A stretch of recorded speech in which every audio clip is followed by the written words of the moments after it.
Bismillahirrahmanirrahim. Assalamualaikum warahmatullahi wabarakatuh. Alhamdulillahi rabbil alamin. Wassalatu wassalamu ala rasulillah wa ala alihi wa ashabihi wa man walah. Amma ba'd.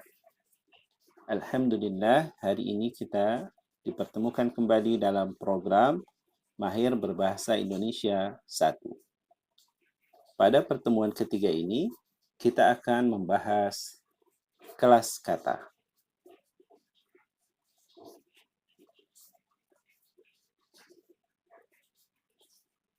Pada pertemuan ini, ada dua pembahasan. Yang pertama, kata penuh, dan kedua, kata tugas.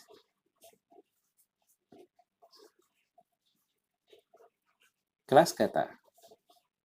Secara umum, kelas kata dibagi menjadi dua, yakni kelas kata penuh, yaitu kata yang memiliki makna leksikal atau makna kamus. Yang kedua adalah kata tugas, kata yang hanya memiliki makna gramatikal atau makna tata bahasa, yaitu makna yang muncul karena penyusunan sebuah kata dengan kata lainnya. Misalnya, kata ke. Kata ini tidak memiliki makna apa-apa jika disebutkan secara bersendiri. Namun ketika digabungkan dengan kata Jakarta misalnya, kata ke menjadi ke Jakarta. Frasa ke Jakarta ini baru memiliki makna, yakni makna gramatikal.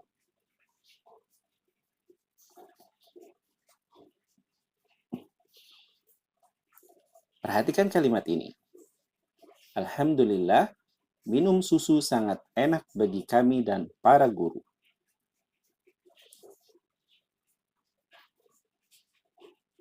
Sekarang, coba kita tebak. Kalimat ini mengandung kata apa saja? Alhamdulillah. Alhamdulillah merupakan kata tugas. Minum adalah kata penuh. Susu juga kata penuh. Sangat merupakan kata penuh. Enak juga kata penuh. Bagi. Bagi merupakan kata tugas. Kami merupakan kata penuh. Dan adalah kata tugas. Para juga kata tugas. Yang terakhir, guru. Guru adalah kata penuh.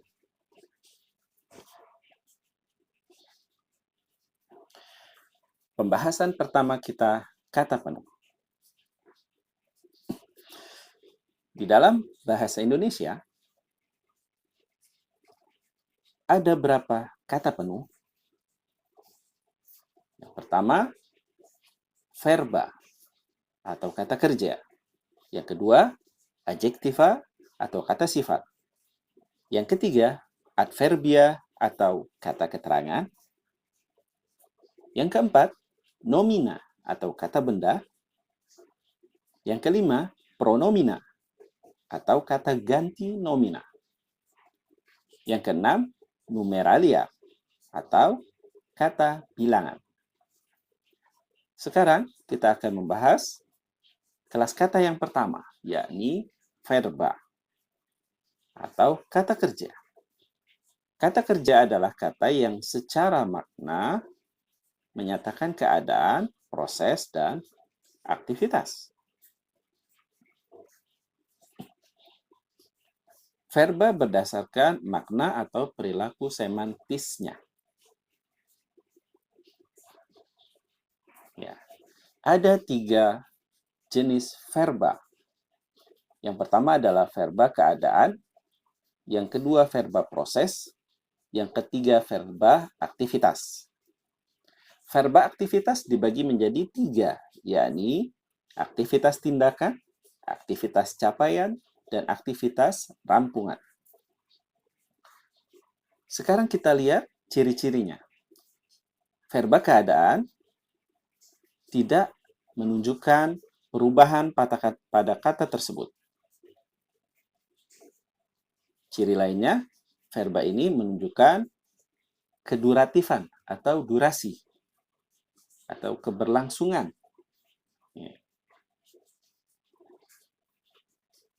Verba proses memiliki ciri perubahan yang berangsur. Dia juga mengandung keduratifan, tapi tidak ketelisan atau ketuntasan. Dia tidak mengandung makna ketuntasan. Verba aktivitas tindakan, capaian, dan rampungan semuanya menunjukkan perubahan yang dinamis. Verba tindakan, dia menunjukkan keduratifan atau durasi. Menunjukkan waktu ya. Makna sedang berlangsung. Ada durasi pada pekerjaannya. Namun dia tidak bermakna tuntas. Verba capaian tidak mengandung durasi. Atau mudahnya tidak mengandung makna sedang. Atau sedang berlangsung. Namun dia memiliki makna tuntas. Ada makna ketuntasan pada kata kerja, aktivitas, capaian. Pada verba aktivitas rampungan, mengandung semuanya. Ya, dia bisa mengandung makna sedang berlangsung, ya, ada durasi pekerjaan itu berlangsung, tetapi dia juga dapat bermakna tuntas, ya, atau telah dikerjakan. Sekarang kita lihat contoh katanya. Verba keadaan. Ada kata duduk, tidur, berminat, berpikir, dan lain-lain. Kita ambil contoh kata berpikir. Kata ini hanya menunjukkan keadaan dan bermakna sedang. Dia berpikir. Maknanya dia sedang berpikir. Ini menunjukkan keadaan seseorang yang sedang berpikir. Verba proses. Ada kata bertumbuh, melihat, merasakan, menguning, dan mendengar. Kita ambil contoh kata menguning misalnya. Perubahannya berangsur. Tidak tiba-tiba menjadi kuning, tapi perlahan. Ya. Kemudian, ciri yang lainnya, coba kita lihat lagi ya, agar tidak lupa ya. Di sini, dia mengandung keduratifan atau makna sedang. Ya, ketika kita menyebutkan kata menguning, daun itu menguning, artinya daun itu sedang menguning. Tapi dia tidak memiliki makna daun itu telah menguning. Kalau bermakna telah menguning, cukup ditambahi kata telah, selesai, sudah, gitu ya. Tapi kalau makna sedang, tidak perlu diberi kata sedang di depannya. Daun itu menguning. Kalimat itu sudah menunjukkan makna sedang. Sedang menguning.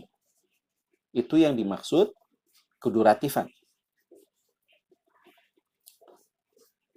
Sekarang verba aktivitas tindakan.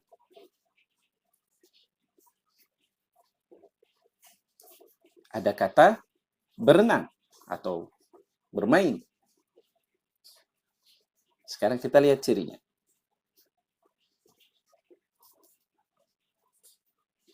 Pada verba aktivitas tindakan, dia ada keduratifan, artinya dia bermakna sedang. Ketika kita menyebutkan saya berenang, maknanya saya sedang berenang. Tapi kata saya berenang tidak menunjukkan makna saya telah selesai berenang.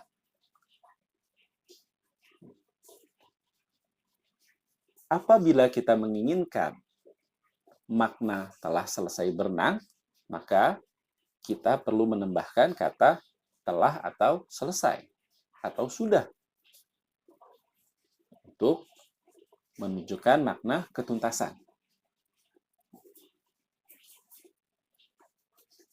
Verba aktivitas capaian. Contohnya melompat atau memukul. Kita lihat lagi cirinya. Dia tidak mengandung makna keduratifan atau sedang. Dia melompat. Artinya bukan dia sedang melompat, tetapi dia telah melompat. Maknanya, dia melompat. Dia telah melompat.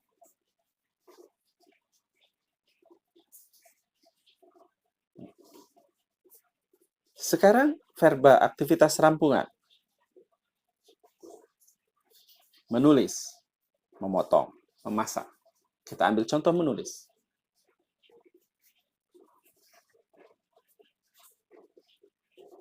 Verba aktivitas rampungan memiliki makna keduratifan dan ketuntasan. Saya menulis. Artinya, bisa saya sedang menulis atau saya telah menulis. Saya sedang menulis surat. Saya menulis surat. Maknanya bisa saya sedang menulis surat atau saya telah menulis surat.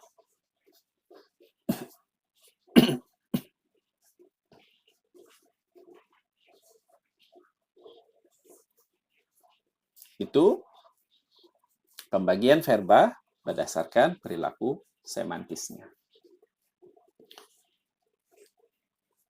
Sekarang kita lihat. Bertambah. Termasuk verba apa? Verba proses. Bersabar. Verba keadaan. Melahirkan. Verba rampungan. Ya, dia bisa bermakna saya melahirkan, maknanya saya sedang melahirkan atau saya telah melahirkan. Tentu bukan saya ya, karena saya laki-laki, saya tidak bisa melahirkan. Membaca. Verba tindakan.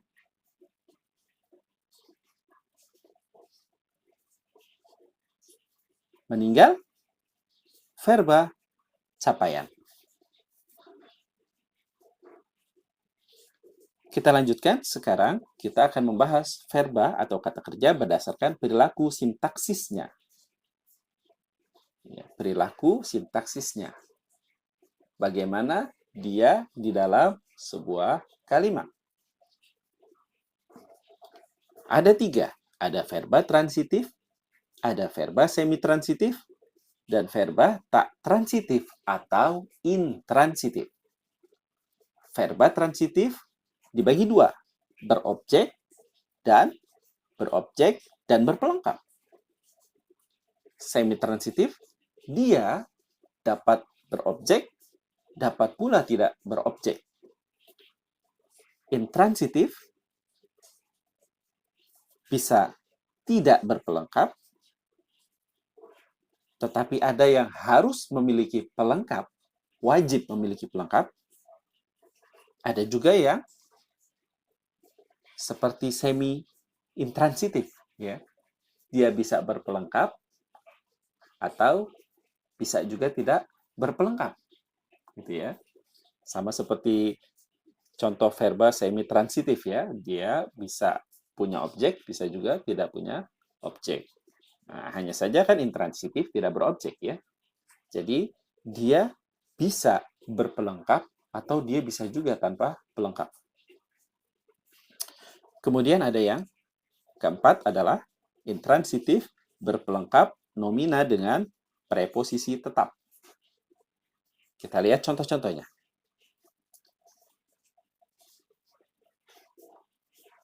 Transitif berobjek. Ibu membersihkan kamar. Ya. Dia memerlukan objek, yakni kamar. Ayah mencintai ibu. Verba mencintai juga membutuhkan objek. Di sini, kalimat ini, objeknya adalah ibu. Warga menuduh dia pencuri. Nah, pada verba transitif ini, ada objek, ada juga pelengkap. Ya. Objeknya adalah dia. Pelengkapnya pencuri. Warga menuduh dia, objeknya, pencuri, pelengkapnya. Contoh yang kedua adalah ibu menamai bayinya Aisyah. Ya, bayinya objek yang dinamai, Aisyah pelengkapnya. Semi-transitif. Ayah menulis surat. Surat di sini berobjek, ada objeknya. Tapi bisa juga ditulis ayah menulis. Tidak perlu objek. Artinya, verba semi-transitif bisa berobjek, bisa juga tidak. Karena objeknya sudah secara tersirat ada di dalam verba tersebut. Ketika kita menyebutkan ayah menulis secara tersirat, pasti ada yang ditulis oleh ayah. Jadi objeknya secara tersirat sudah terkandung di dalam verbanya. Ini yang disebut semi-transitif. Sekarang verba intransitif. Ada intransitif tak berpelengkap, dia tidak bisa mendapatkan pelengkap. Ayah sedang mandi. Ayah bekerja.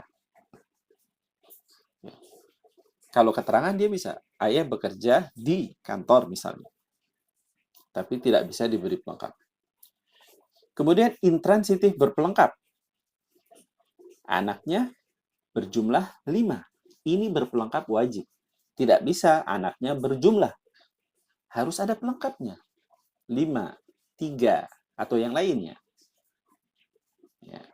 Kata 5 di sini bukan objek ya. Karena verba ini intransitif. Tidak butuh objek. Tapi verba berjumlah butuh pelengkap. Wajib. Tapi ada juga yang butuh pelengkap, bisa diberi pelengkap, bisa juga tidak. Misalnya, verba tumbuh. Pohon itu tumbuh. Bisa dicukupkan sampai sini, tapi bisa juga diberi pelengkap. Pohon itu tumbuh subur.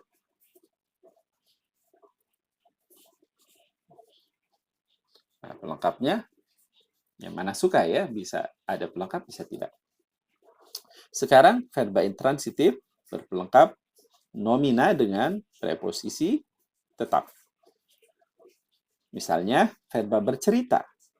Dia bercerita tentang keluarganya. Ya. Verba bercerita diikuti preposisi tentang.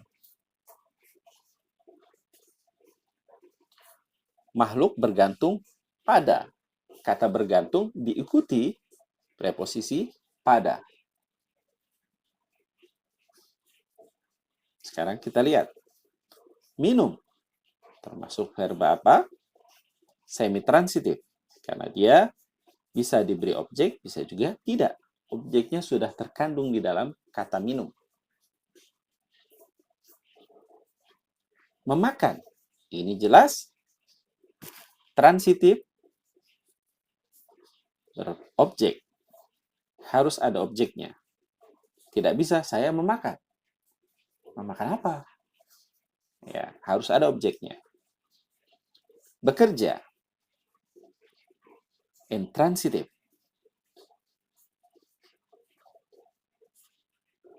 Melahirkan. Semi-transitif. Saya melahirkan. Saya melahirkan anak. Ya. Menuduh. Transitif, berobjek, dan berpelengkap. Sekarang ini verba intransitif apa? Terdiri. Intransitif dengan preposisi tetap. Biasanya terdiri dari atau terdiri atas. Naik. Intransitif, berpelengkap, mana suka. Menjadi. Intransitif, berpelengkap, wajib. Tidak bisa saya menjadi. Harus ada pelengkapnya. Saya menjadi guru. Adalah. Adalah ini termasuk verba copula. Seperti merupakan. Tentu saja ini butuh pelengkap. Wajib. Tidak bisa ya. Buku adalah. Harus ada pelengkapnya. Ya. Buku adalah jendela dunia, misalnya. Menceritakan. Ini intransitif dengan preposisi tetap. Menceritakan tentang. Biasanya seperti itu. Sekarang kita bahas kelas kata yang kedua. Adjektiva atau kata sifat.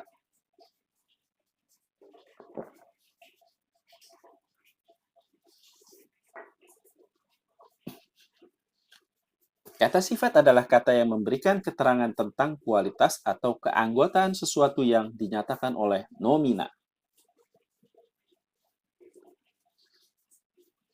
Berdasarkan perilaku semantisnya. Adjektiva dibagi menjadi dua. Adjektiva bertaraf dan tak bertaraf. Bertaraf adalah adjektiva yang digunakan untuk mengungkapkan kualitas. Tak bertaraf adalah adjektiva yang digunakan untuk mengungkapkan keanggotaan sesuatu di dalam golongan. Jadi, adjektiva bertaraf dapat ditambahkan keterangan sangat, agak, kurang, seperti itu ya. Sementara, adjektiva tak bertaraf tidak bisa. Karena dia hanya bagian dari anggota itu atau bukan. Kita lihat contohnya.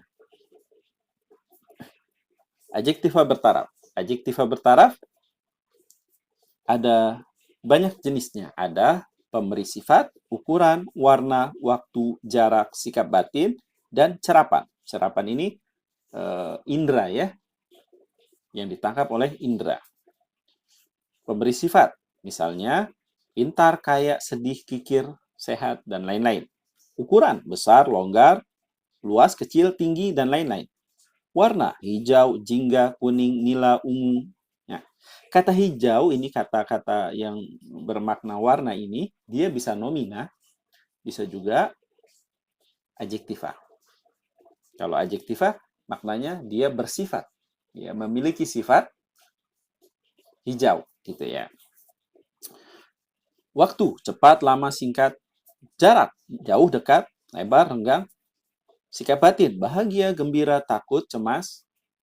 Cerapan, indah, cerapan mata, bising, cerapan telinga, wangi, cerapan hidung, lembut, cerapan perabaan, dan sedap, cerapan lidah. Adjektiva tak bertaraf. Ya, adjektiva tak bertaraf menyebabkan acuan nomina yang diwatasinya, watasi itu artinya dibatasi ya, berada di dalam atau di luar kelompok atau golongan tertentu. Adjektiva ini tidak dapat didahului kata seperti sangat, agak, lebih, dan paling. Contoh, kekal, abadi, sah, gaib, ganda, ya tidak bisa kita gunakan cukup kekal, sangat kekal, agak kekal, tidak bisa. Hanya bisa kekal atau tidak kekal. Allah kekal. Manusia tidak kekal. Demikian ya perbedaannya antara adjektiva bertaraf dan tak bertaraf. Adjektiva majemuk atau kata sifat majemuk. Ya, ada yang morfem terikat dan morfem bebas. Ini asusila. Antar bangsa. Ya, ini gabungan ya, gabungan antar itu kan morfem terikat ya dengan kata bebas atau bangsa ya, bangsa. Bangsa ini morfem bebas. Digabungkan. Ini kita sudah bahas pada pertemuan kedua tentang pembentukan kata ya. Kemudian morfem bebas dan morfem bebas. Seperti lemah lembut, suka duka, buta huruf, setia kawan, besar mulut, panjang tangan, ya, dan lain-lain. Adjektiva transposisi atau adjektiva yang merupakan hasil konversi. Ya, transposisi ini adalah pembentukan kata dengan mengonversi dari jenis kata yang lain tanpa menambahi. Ya. Ada adjektiva denominal, ada adjektiva deverbal. Adjektiva denominal merupakan transposisi dari nominal menjadi adjektiva. Ya, contohnya pelupa, pemalas, pemalu, pemarah. Ya, ini awalan pe ditambah kata sifat lupa misalnya itu menjadi nomina. Orang yang lupa, gitu ya. Pemalas, orang yang malas. Ya. Jadi ini asalnya nomina. Namun kata ini juga dapat dijadikan sebagai adjektiva atau kata sifat. Oleh karena itu, ini disebut adjektiva denominal. Ini adjektiva yang merupakan konversi dari nomina. Ya. Pada soal grading yang lalu, ada pilihan ini ya. Ada pertanyaan ini. Ya, pertanyaan yang termasuk kata sifat atau yang termasuk adjektiva. Ya, di situ ada dua kalau tidak salah ya, ada dua pilihan, pemarah dan atau yang lainnya ya. Sama ya. Intinya bentuknya adjektiva denominal. Tapi di situ saya salahkan. Loh, kenapa disalahkan? Bukankah tadi baru saja disebutkan itu juga merupakan adjektiva? Betul. Tetapi di dalam pilihan soal itu ada kata yang murni adjektiva. Bukan adjektiva denominal. Tentu yang paling tepat adalah pilihan adjektiva yang murni. Ya, ini clue-nya ya. Kalau nanti bertemu dengan soal itu lagi, jadi pilih yang adjektiva yang murni misalnya ya. Jangan adjektiva denominal. Jadi soal-soal di bahasa Indonesia itu kadang-kadang bukan benar salah, tapi benar, lebih benar, sangat benar. Seperti itu ya. Pemarah benar di adjektiva. Tapi ada kata lain yang lebih benar atau paling benar. Karena dia murni adjektiva, bukan konversi dari nomina. Adjektiva deverbal ini konversi dari kata kerja atau dari verba. Menarik, memikat, misalnya mencekam, tercinta. Ya.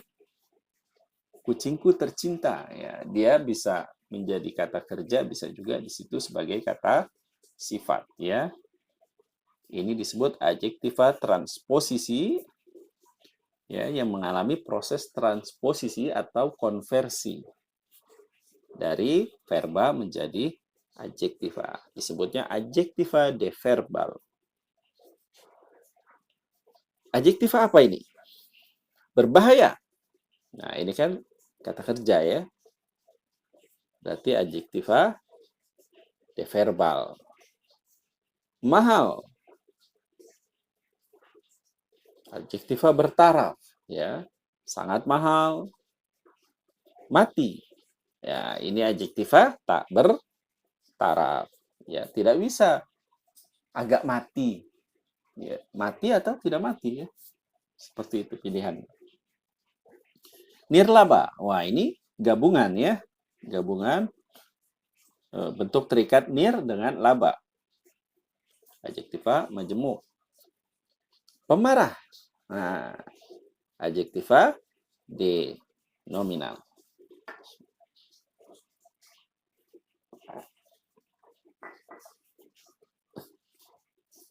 Adjektiva bertaraf apa? Cepat. Waktu ya, menunjukkan waktu. Mungil, ukuran. Harum, cerapan. Pelit, pemberi sifat.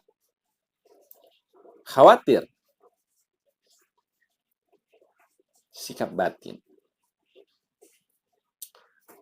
Kelas kata yang ketiga. Adverbia atau kata keterangan. Kata keterangan adalah kata yang menjelaskan verba, adjektiva, atau adverbia lain. Hal itu berarti bahwa adverbia digunakan sebagai pewatas atau pembatas. Pembatas makna ya. Ketika dia menjelaskan verba, maka dia membatasi makna verba. Adverbia berdasarkan perilaku semantis atau berdasarkan makna.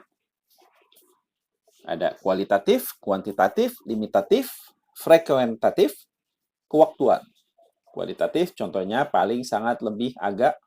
Kuantitatif banyak, kira-kira, cukup. Limitatif hanya saja, sekadar. Frekuentatif selalu, sering, jarang. Kewaktuan baru, segera, langsung. Ada juga kecaraan, penegasan, keniscayaan, pengharapan, ketidakpastian. Kecaraan misalnya diam-diam, secepatnya, pelan-pelan. Penegasan bahkan, malah, justru. Keniscayaan, niscaya, pasti, tentu. Pengharapan, moga-moga, semoga. Ketidakpastian, mungkin, barangkali, bisa jadi. Nah, kita lihat ini adverbia apa? Sedikit. Ya, keterangan yang bersifat kuantitatif. Kurang. Nah, yang bersifat kualitatif. Kadang. Frekuentatif. Selain. Limitatif ya. Lekas. Kewaktuan.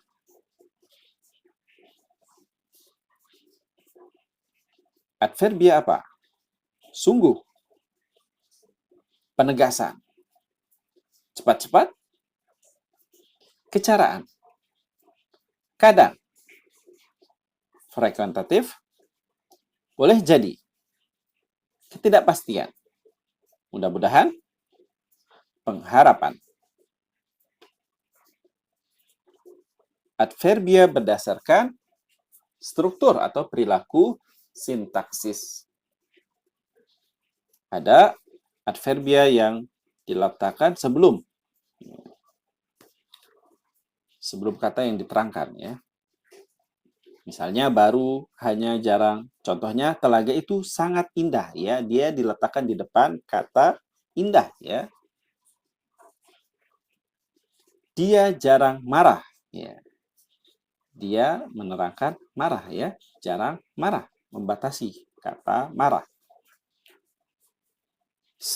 Setelah Ya, benar jua juga. Harganya mahal benar. Dia datang juga atau jua.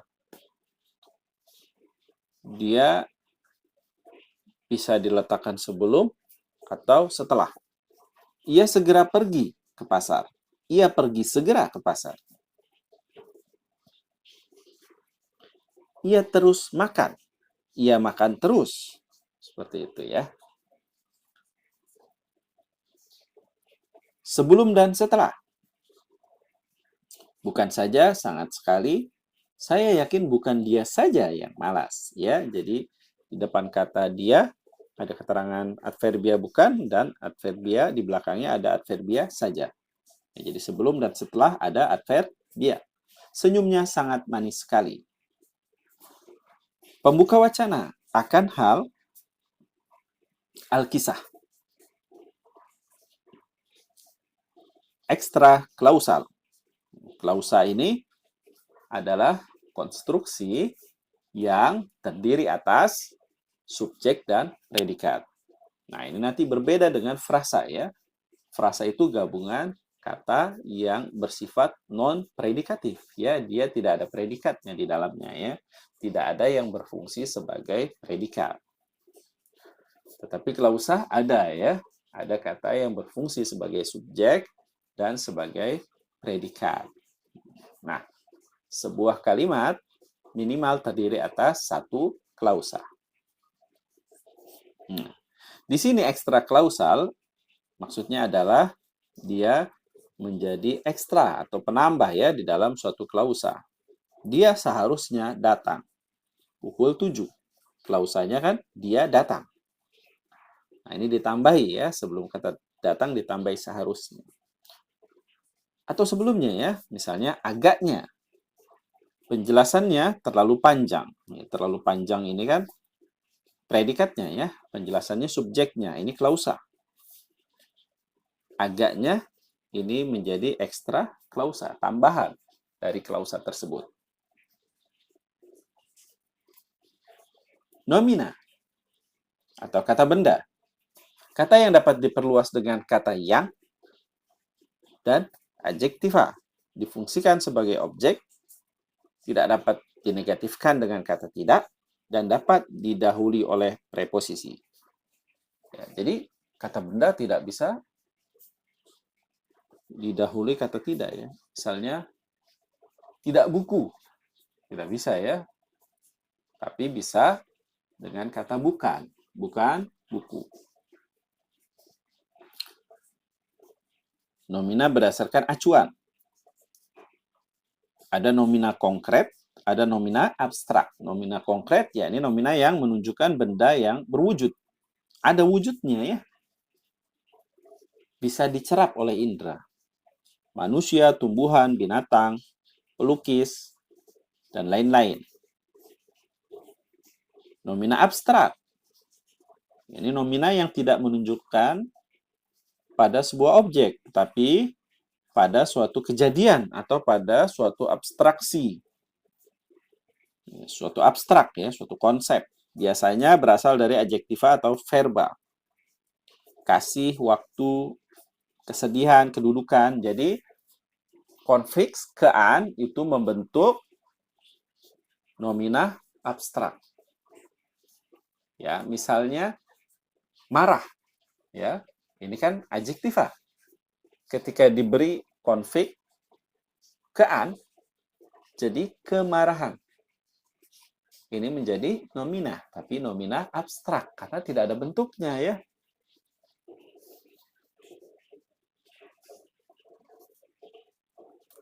Nomina konkret atau abstrak. Gula. Jelas konkret ya, ada bentuknya. Pikiran abstrak. Kepandaian sama. Pukulan konkret. Kasihan abstrak. Nomina berdasarkan acuan bilangan. Ada yang nomina terbilang, ada nomina tak terbilang. Nomina terbilang adalah nomina yang dapat dihitung. Nomina terbilang dapat direduplikasi ya atau diulang atau didahului bilangan untuk menyatakan kejamakan. Guru, meja, masalah, pohon-pohon, mobil, ya. Satu pohon, satu mobil, bisa ya. Tak terbilang nomina yang tidak dapat dihitung. Nomina tak terbilang tidak dapat direduplikasi atau didahului bilangan. Hujan. 2 hujan, tidak bisa ya. Hujan-hujan, tidak bisa ya. Kalau hujan-hujanan bisa. Ya. Hujan-hujanan bisa. Karena maknanya bukan hujan. Dia berhujan-hujanan. Ya, kalau berhujan-hujanan jadi kata kerja ya, jadi verba. 2 hormat ya tidak bisa ya. Nomina terbilang atau tidak? Salju tidak terbilang. Soal ya terbilang ya. Ustaz jelas terbilang. Udara ya, bisa nggak ya? Satu udara tidak bisa ya. Udara tidak terbilang. Kecintaan juga tak terbilang. Nomina nama jenis ya. Secara umum nomina juga dapat dibedakan menjadi nomina umum atau nomina nama jenis dengan nomina nama diri. Ya.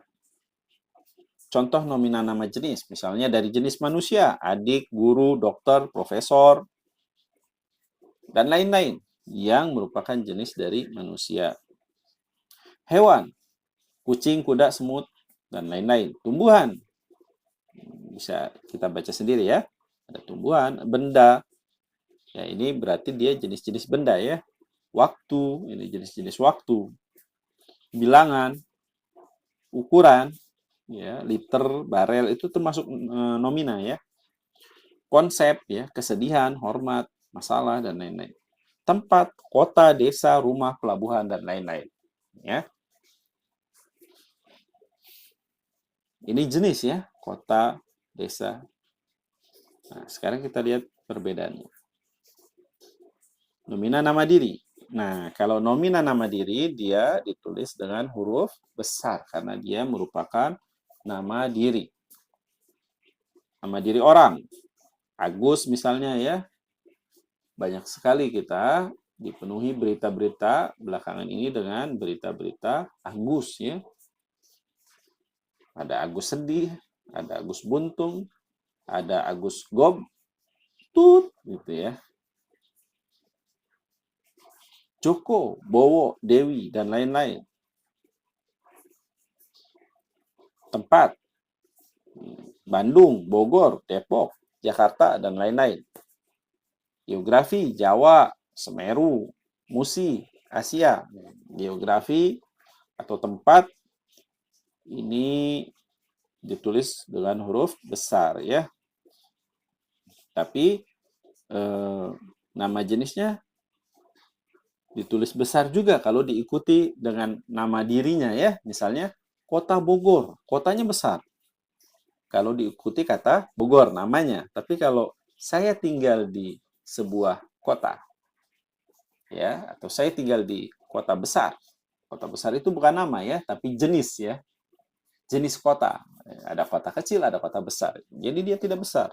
Tapi kalau saya tinggal di kota Jakarta, kotanya besar, nama dirinya Jakartanya juga besar ya. Waktu Senin, Februari, Saka, Idul Fitri, Idul Adha dan lain-lain. Bangsa atau bahasa Indonesia, Arab, Inggris, Sanskerta. Tapi kata bahasanya tidak besar ya. Kata bangsanya juga ya, misalnya bangsa Arab, bangsanya tidak besar. Tapi Arabnya besar. Bahasa juga gitu ya, bahasa Indonesia. Bahasanya kecil, tapi Indonesianya besar. Loh, tapi kalau di pelajaran itu kenapa ditulis bahasanya besar? Nah, karena bahasanya merupakan nama, ya, nama diri. Nama dari mata pelajaran. Gitu ya. Jadi besar.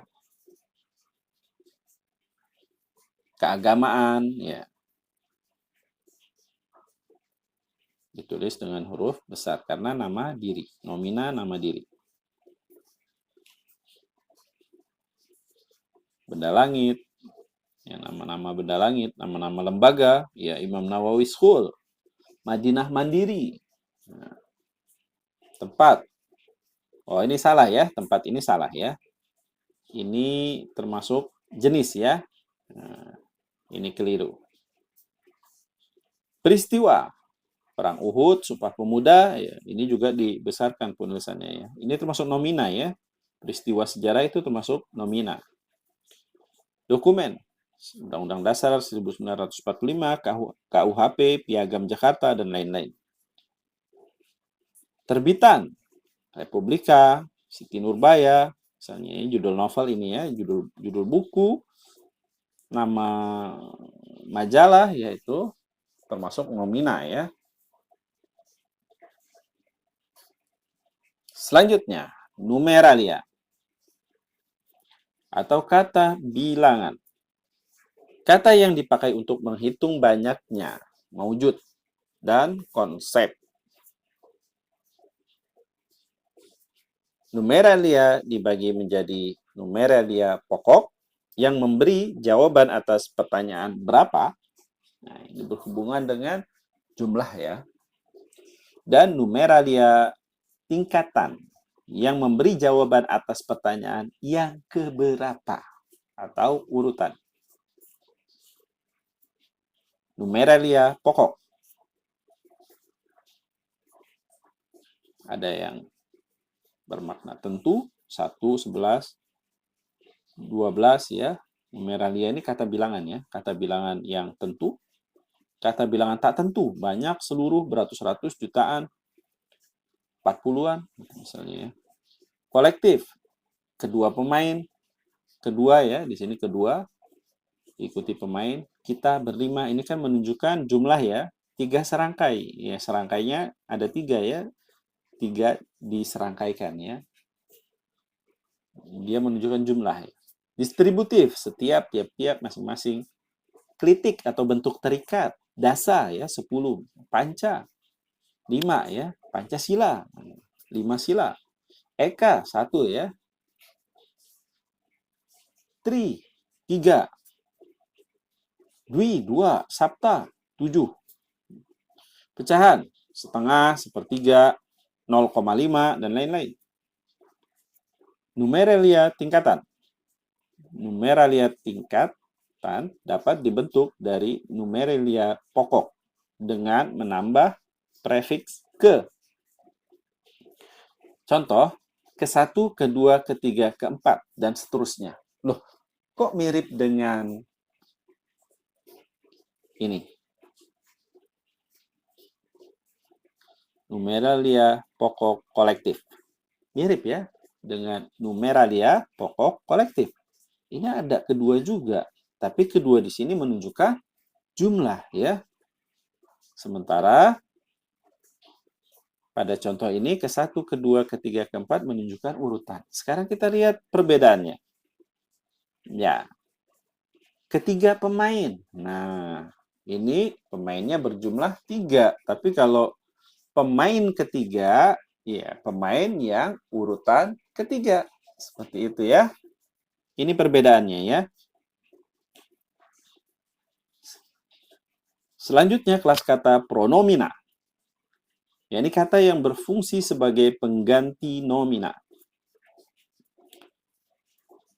Pronomina dibagi menjadi 3 ya. Ada persona yang dipakai untuk mengacu pada orang, penunjuk yang dipakai untuk menunjuk sesuatu, penanya yang dipakai sebagai penanda pertanyaan. Nah, ini menarik nanti nih. Mungkin banyak dari kita yang baru tahu.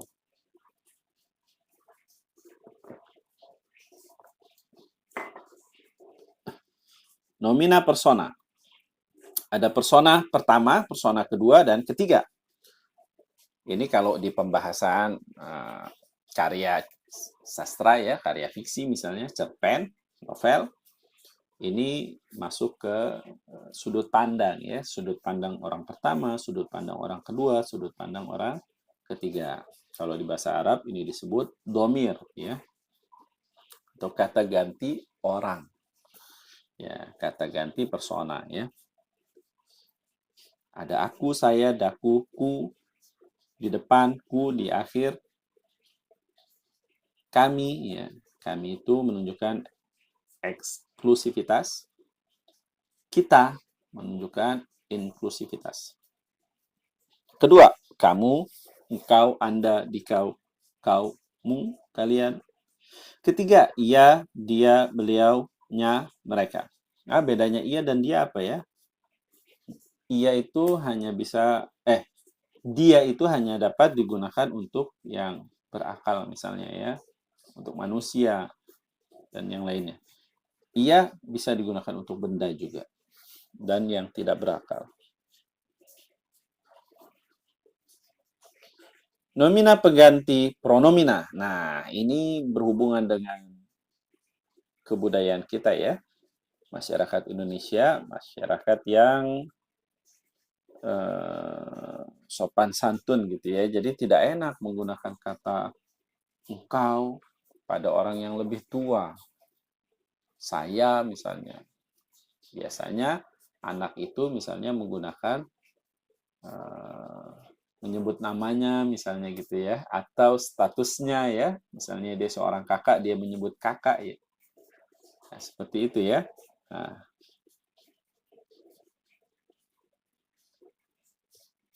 ada nomina penyapa.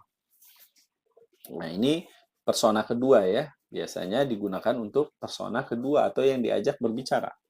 Siapa nama saudara? Nah, saudara di sini kan yang diajak bicara. Bapak mau makan? Nah, bapak di sini juga penyapa ya, atau sapaan, kata sapaan dalam bahasa Indonesia. Makanya ditulis besar ya. Saudaranya besar karena sapaan. Bu juga besar karena sapaan. Selamat pagi, Bu. Pengacu atau pengacuan. Biasanya digunakan untuk persona pertama atau ketiga. Berikan buku ini kepada kakak, ya dik. Ya, kakak di sini pengacu ya, pengacuan. Sementara dik di sini bukan pengacu, ya. Dik di sini penyapa ya, penyapa. Ibu titip buku ini untuk Bu Guru. Ibu persona pertama ya. Nomina yang digunakan sebagai pronomina, nomina untuk menggantikan pronomina. Lucu ini ya. Pronomina itu kan kata ganti nomina. Nah, kata ganti nomina ini diganti lagi dengan nomina ya. Ini biasanya karena bentuk kesopanan ya. Kalau di luar kan biasa saja ya, pakai you gitu ya misalnya. Kepada orang yang lebih tua. Tapi kalau di Indonesia kan tidak enak ya, tidak bisa. Nah, biasanya kita menggunakan statusnya itu ya. Nah, misalnya, ibu titip buku ini untuk Bu Guru. Ibu itu pengacu pertama besar. Bu Guru itu di sini juga pengacuan untuk orang ketiga. Ustadz akan mengajar kalian hari ini. Nah, Ustadz ini persona orang pertama ya. Sekarang kita lihat contoh kalimat. Bapak akan menemui dokter hari ini, Bu. Bapak di sini pengacuan ya, mengacu kepada orang yang berbicara. Dokter juga pengacuan ya pada orang yang dibicarakan. Bu di sini penyapaan. Kak, tolong bawakan baju ini untuk paman. Kak di sini penyapaan, paman sebagai pengacuan. Ya. Makanya pamannya ditulis besar ya, karena dia mengacu. Saya punya saudara di sana yang akan menemui saudara. Ya, saudara yang pertama tidak besar tuh. Tapi yang kedua besar, karena yang pertama tidak mengacu ya, dia hanya menunjukkan, menyebutkan suatu status saja ya, tidak mengacu kepada orang tertentu. Sementara saudara yang di sini mengacu kepada orang yang memiliki hubungan pertalian darah dengan si saya, gitu ya, mengacu dia. Hanya ditulis dengan huruf kapital. Siapa nama lengkap Ananda? Nah, di sini Ananda bisa penyapaan kalau Ananda digunakan untuk lawan bicara. Tapi di sini juga bisa sebagai pengacuan. Ya, kalau dia misalnya kita bertanya kepada wali murid, ya, misalnya ya, tentang Anandanya gitu ya, atau anaknya ya. Siapa nama lengkap Ananda? Maksudnya bukan ibunya ya, tapi anak si ibu ya yang ditanya. Nah, jadi dia bisa di sini pada kalimat ini dia bisa menjadi penyapa, bisa juga pengacu ya, bisa jadi bisa sapaan, bisa juga acuan. Selama di pesantren, Ananda sangat mandiri, Bu. Ananda di sini bisa pengacuan, ya, pengacuan orang pertama, ya, yang berbicara. Bisa juga ini persona orang ketiga ya yang dibicarakan. Oleh sebab itu, setiap tahun saya selalu mengingatkan ya, dalam penulisan rapor, Ananda harus ditulis besar. Karena dia bisa dua kemungkinan. Kemungkinan penyapaan sebagai kata sapaan atau acuan ya, pengacuan. Ya, ketika kita mengatakan di situ Ananda sudah bisa menghitung misalnya ya, Ananda di sini kan mengacu kepada anaknya si wali murid gitu ya. Jadi dia harus besar. Bu di sini penyapaan. Pronomina penunjuk. Nah, ada umum tempat ihwal. Buku ini punya saya, itu punyamu. Nah, buku ini kata tunjuk ya. Kata tunjuk. Tapi itu pada kalimat ini berfungsi sebagai pronomina, pengganti nomina. Nomina apa yang digantikan? Buku, ya. Jadi ini punyamu itu maksudnya itunya itu buku ya. Menggantikan kata buku. Bisa juga ini punya saya, itu punyamu ya. Ini itu menggantikan benda yang dimiliki oleh saya dan benda yang dipunyai oleh kamu gitu ya. Nominanya ya. Dia lahir di Makassar dan dibesarkan di sana. Tetapi semenjak bekerja dia pindah ke sini. Nah, sana ini menggantikan nomina Makassar ya. Ingat, nomina Makassar itu termasuk apa? Jenis atau nama diri. Nama diri ya. Nama diri. Besar. Nama sebuah kota, Makassar. Nah, sana ini menggantikan nomina Makassar ini. Sini menggantikan nomina yang memang tidak tampak di kalimat ini, tapi bermakna tempat tinggal si dia sekarang. Ya, setelah pindah dari Makassar ya. Dia berbuat begitu karena terpaksa. Ya, begitu ini ihwal. Dia bisa misalnya berbuat apa? Mencuri gitu ya, pencurian. Ya. Atau yang lainnya ya. Ini hal ihwal gitu ya. Penunjuk ihwal. Pronomina penanya. Nah, ini yang menarik ya. Jadi kata tanya itu termasuk pronomina atau kata ganti nomina. Kata tanya ya atau pronomina penanya itu secara umum sebenarnya ada dua, apa dan mana. Nah, dari apa dan mana ini kemudian terbentuklah beberapa kata. Misalnya, si tambah apa jadi siapa? Meng tambah apa jadi mengapa? Kena tambah apa jadi kenapa? Nah, tapi yang lebih baku ini mengapa ya? Kenapa itu tidak baku. Jadi digunakan hanya pada ragam lisan, bukan ragam tulis.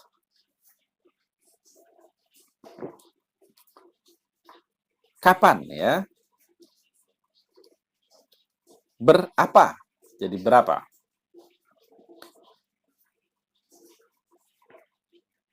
Mana? Ya, di mana? Kemana? Dari mana? Bagaimana? Bila mana?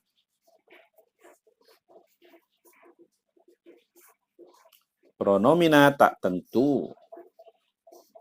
Misalnya, seseorang, sesuatu. Saya akan bertemu dengan seseorang hari ini. Ya, ini juga masuk pronomina ya. Kata ganti nomina. Tapi nominanya tidak tentu itu ya, siapa ya. Makanya digunakan seseorang. Ada juga pronomina sesuatu ya, biasanya digunakan untuk menggantikan benda ya. Dia mengambil sesuatu dari laci meja ya, sesuatu itu pasti benda ya. Pronomina jumlah. Semua, berapa masing-masing. Semua yang terlambat tidak boleh masuk. Ya, ini semua menggantikan nomina ya. Tergantung kalimat sebelumnya ya. Ada mahasiswa yang terlambat dan tidak terlambat. Semua yang terlambat tidak boleh masuk. Nah, semua di situ menggantikan mahasiswa. Beberapa di antara mereka itu ada beberapa yang mengulang. Ya, beberapa ini kan menggantikan nomina ya.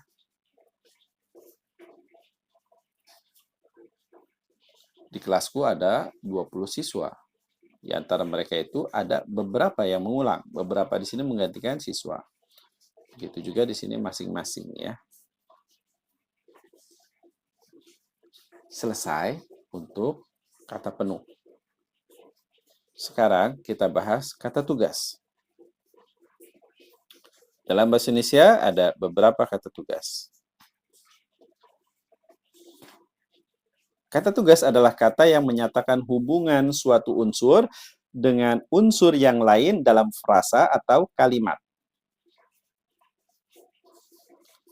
Ada preposisi atau kata depan, konjungsi atau kata penghubung, interjeksi atau kata seru, artikula atau artikel, partikel. Nah, kita bahas satu persatu. Preposisi atau kata ganti. Kata yang menandai berbagai hubungan makna antara konstituen di depan preposisi tersebut dan konstituen di belakangnya. Apa saja jenis preposisi? Ya, ini peran semantis preposisi. Dia menjadi kata depan yang menandai tempat, ya, keterangan tempat. Di, ke, dari, hingga, sampai, antara, pada. Peruntukan, bagi, guna, untuk, buat. Loh, bagi ini bukannya konjungsi ya? Ya, bisa konjungsi, bisa juga preposisi. Sebab, lantaran, sebab, karena. Karena bukannya konjungsi. Sebab juga konjungsi. Ya, ini bisa jadi konjungsi, bisa juga jadi preposisi. Apa perbedaannya? Nanti kita bahas. Kesertaan atau cara. Dengan, sambil, bersama, beserta. Pelaku, oleh.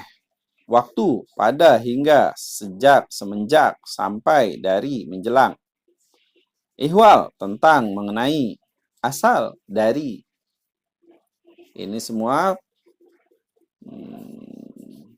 peran semantis preposisi ya, jenis-jenis preposisi berdasarkan peran semantisnya. Sekarang kita bahas konjungsi. Kata yang menghubungkan dua satuan bahasa, baik yang setara, sederajat, maupun yang tidak setara atau tidak sederajat. Nah, konjungsi ini biasanya digunakan untuk membentuk kalimat majemuk. Ya, ada kalimat majemuk setara, ada kalimat majemuk tidak setara, atau kalimat majemuk bertingkat. Konjungsi koordinatif, ya, itu konjungsi setara, ya. Dan, atau, serta, dan, atau, sedangkan, padahal, tetapi. Saya makan dan dia minum. Bisa juga saya dan dia makan dan minum. Nah, bisa juga seperti itu ya. Ini karena setara, maka dia dapat menghubungkan kata dengan kata, frasa dengan frasa, dan tentu klausa dengan klausa.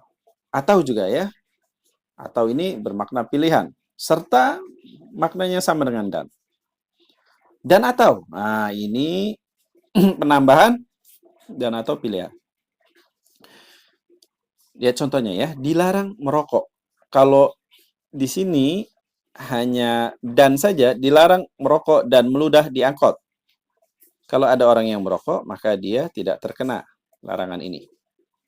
Kalau dia meludah saja, dia tidak terkena larangan ini.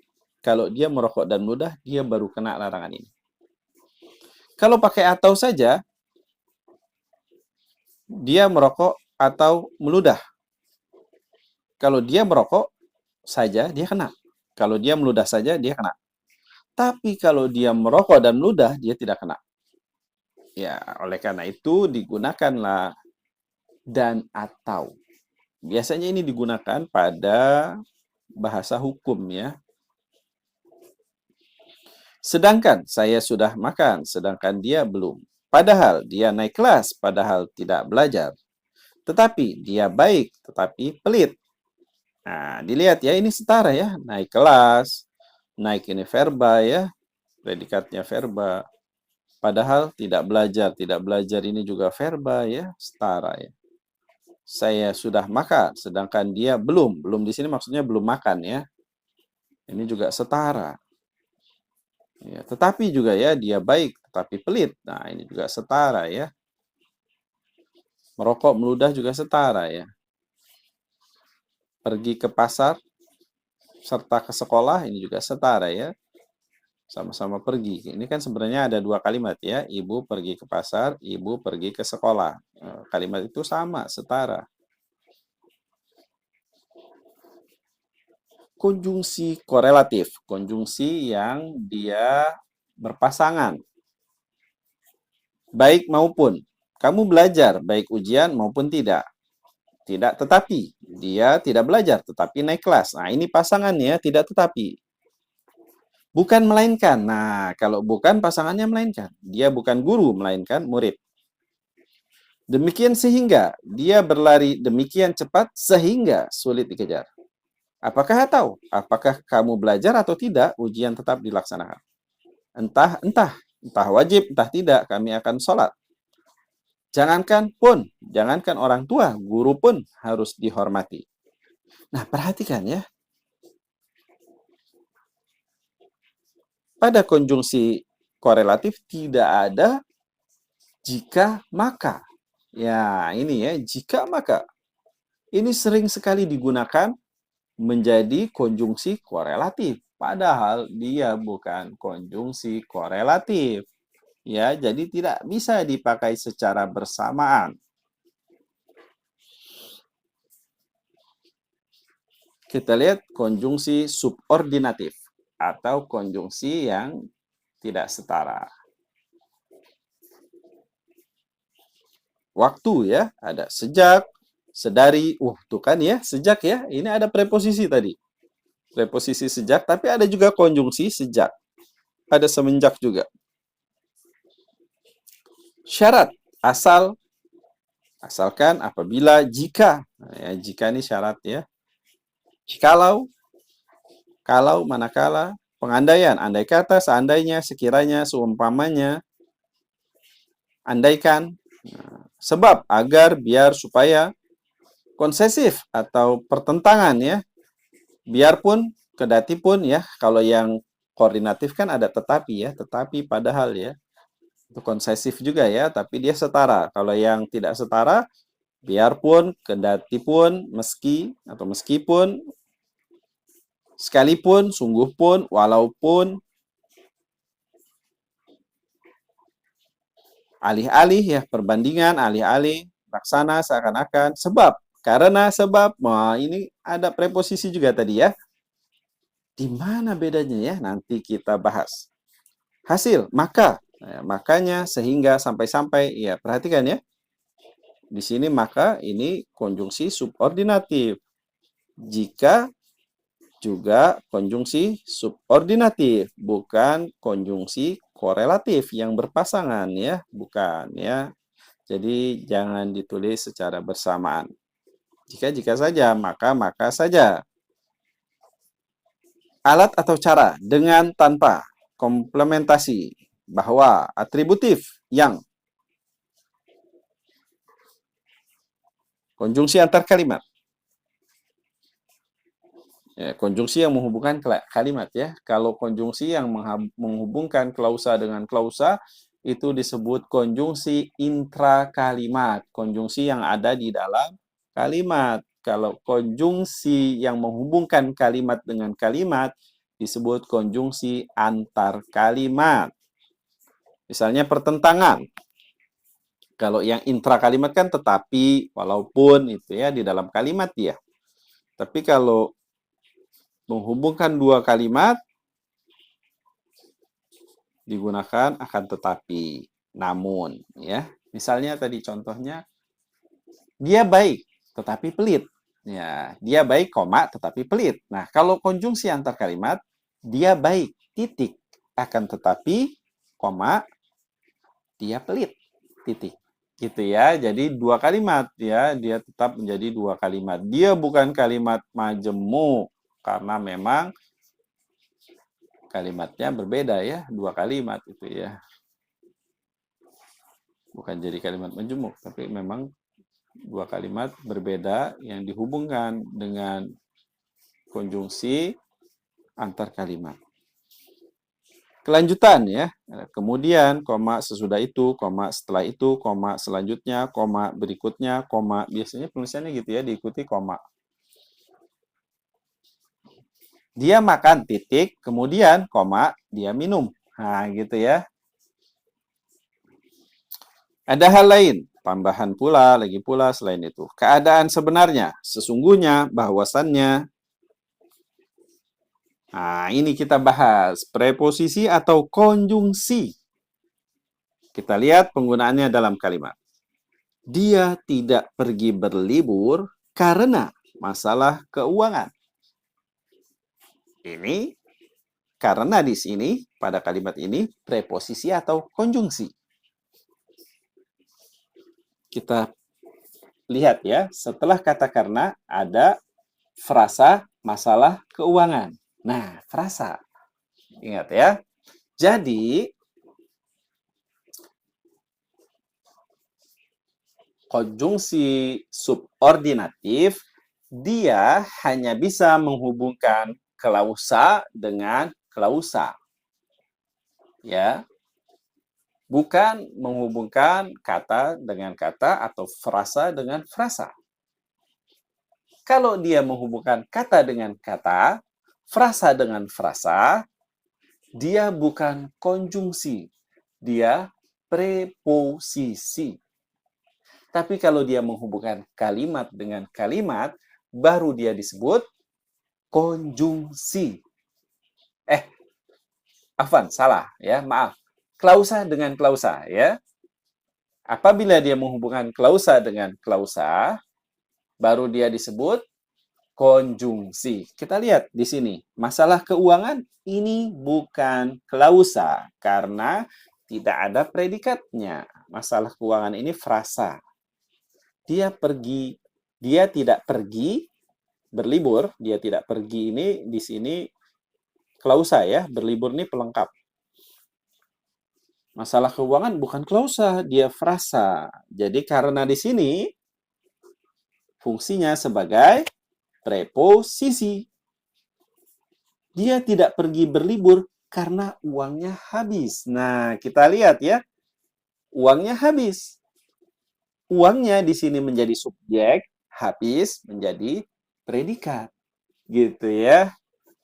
Loh, predikatnya kok bukan kata kerja? Ya memang ya, predikat itu dalam bahasa Indonesia bisa macam-macam. Bisa kata kerja, bisa kata sifat, bahkan bisa nomina, kata benda ya. Lelaki itu polisi. Ya, lelaki itu subjek, polisinya predikat. Itu predikatnya kata benda ya. Nah, kita lihat di sini ya, uangnya habis. Uangnya subjek habis, sebagai predikat. Jadi dia klausa. Tapi tidak setara ya. Di sini dia tidak pergi. Ini verba kan? Sementara di sini uangnya habis. Ini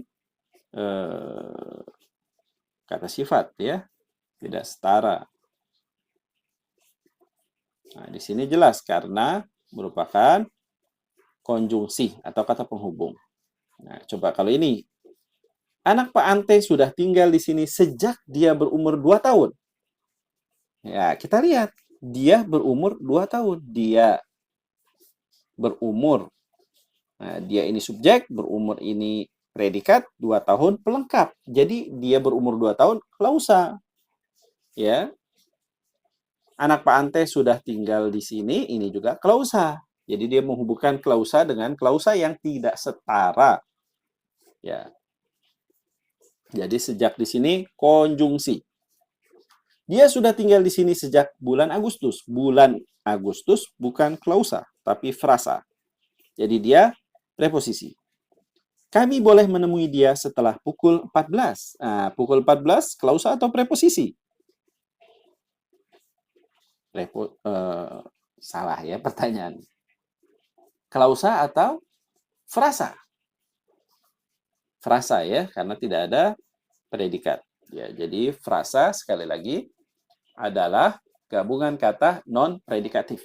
Gabungan kata yang di situ tidak ada kata yang berfungsi sebagai predikat. Ya. Tapi kalau klausa dia susunan yang terdiri atas subjek dan predikat, disebutnya klausa. Di sini jelas. Setelah di sini sebagai preposisi. Kami boleh menemui dia setelah dia sholat Jumat. Nah, dia sholat Jumat di sini merupakan klausa ya, klausa. Jadi ini konjungsi. Interjeksi. Interjeksi atau kata seru. Kata yang mengungkapkan rasa hati pembicaranya. Kejijian. Hah, cis, cih, ih, idih. Nah. Kekesalan. Nggak usah dibaca ya. Kekaguman. Aduhai, amboy, asyik. Kesyukuran. Alhamdulillah, syukur. Harapan. Insya Allah. Ya.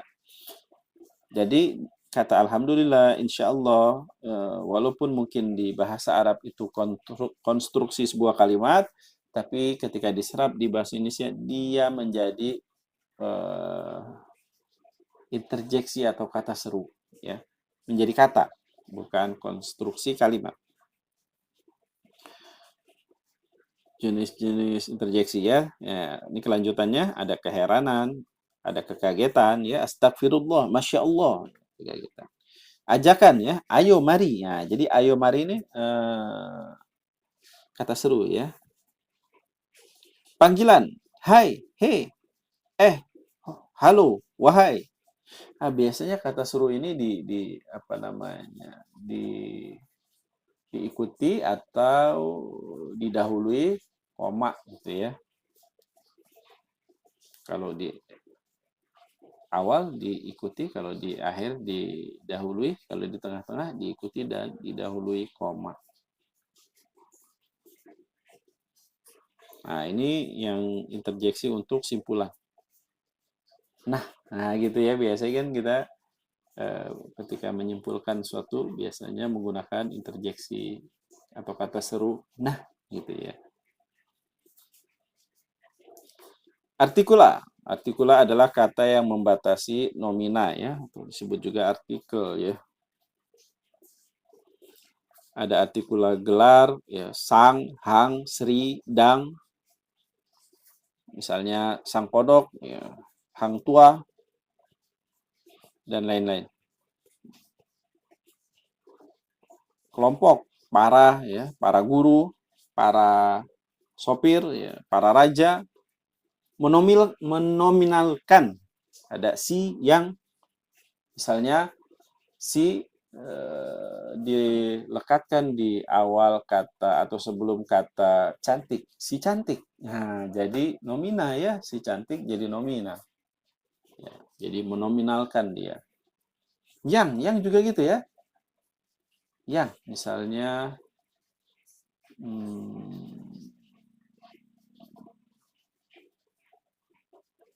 tercinta. Nah, tercinta ini kan kata kerja ya. Yang tercinta, jadi nomina ya, menominalkan. Dan sang dan si ini dikenal juga sebagai kata sandang ya. Terakhir, partikel penegas. Kata yang tidak dapat mengalami perubahan bentuk yang berfungsi untuk menampilkan unsur yang diiringinya. Ini partikelnya kita batasi hanya partikel penegas ya. Ada kah ya, untuk menegaskan kalimat interrogatif, diakah yang akan datang? Siapakah namamu? Ya. Tah ini sama ya maknanya dengan kah, tapi memang sudah jarang digunakan. Apatah artinya hidup ini tanpa engkau? Siapatah gerangan orangnya yang mau menolongku? Jenis partikel penegas lah, ya, lah. Nah, ini biasanya menegaskan kalimat imperatif ya, atau perintah, dan deklaratif atau kalimat berita atau pernyataan. Bacalah Al-Quran setiap hari, ya, perintah ya, ini imperatif. Dari ceritamu jelas kamulah yang salah. Nah, ini deklaratif ya. Menegaskan kalimat deklaratif pun, siapapun yang tidak setuju pasti akan ditanyakan alasannya. Tidak lama kemudian hujan pun turunlah dengan derasnya.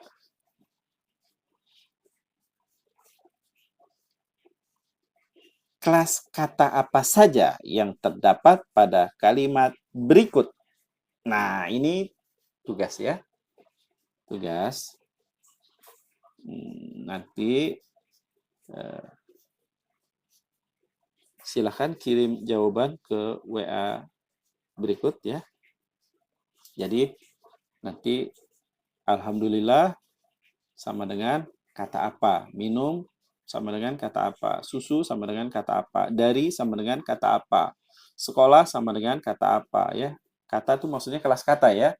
Kelas kata yang tadi ya, dari verba, adjektiva, adverbia, nomina, pronomina, numeralia, preposisi, konjungsi,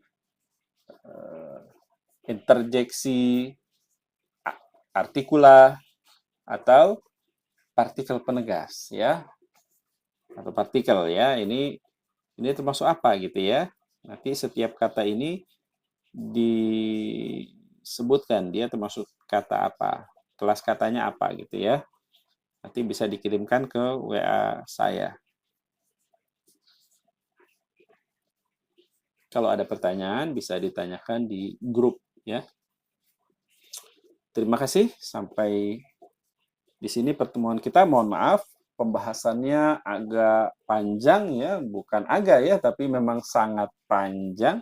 Dan saya terpaksa harus menjelaskannya dengan cepat karena durasinya khawatir terlalu panjang sekali ya. Karena ini memang pembahasan yang materinya sangat banyak. Materinya sangat banyak dari buku yang sangat tebal, dari buku Tata Bahasa Baku Bahasa Indonesia, terbitan Balai Pustaka, yang disusun oleh Badan Bahasa. Ya. Terima kasih. Nanti ada tes akhir ya, mohon dikerjakan untuk evaluasi bagi kami sebagai pelaku penyelenggara dan teman-teman semua sebagai peserta ya.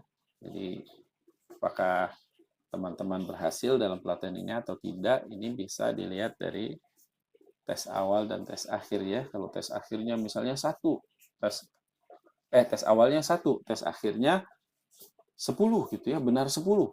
Wah, ini luar biasa ya. Berarti rekan-rekan berhasil. Ya, terima kasih sampai di sini. Kita tutup dengan doa kafaratul majlis. Subhanakallahumma wa bihamdika asyhadu an la ilaha illa anta astaghfiruka wa atubu ilaik. Assalamualaikum warahmatullahi wabarakatuh.